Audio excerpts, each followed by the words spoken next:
sam pies, kłet e mysz. Było to baro dywno temu. Jeden człowiek miał wiernikłe i mądrikłe psa. Chternikłe łen płesu z wuźną wiescą spisuną na papiurze do innikłe pan.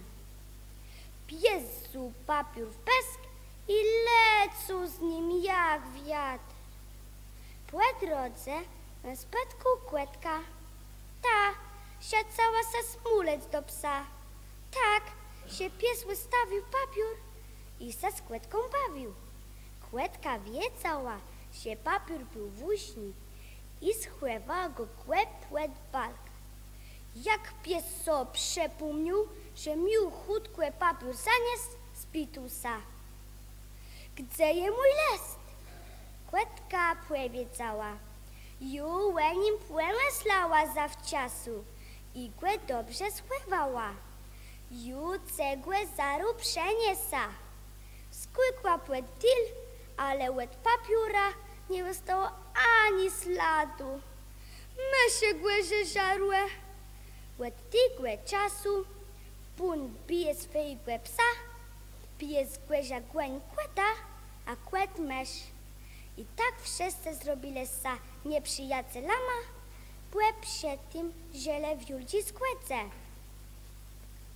Janusz ma męści, łewca i kłeza.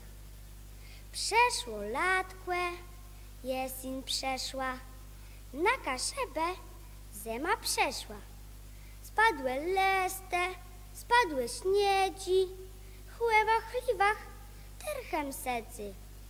W jednym buchce, bliskłe łekna, z zemą z kłezą mieszka łewca.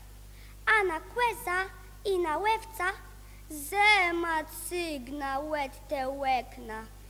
Kłeza z miartu, gnut przegnuce, wszystkie na ni w cykter kłece.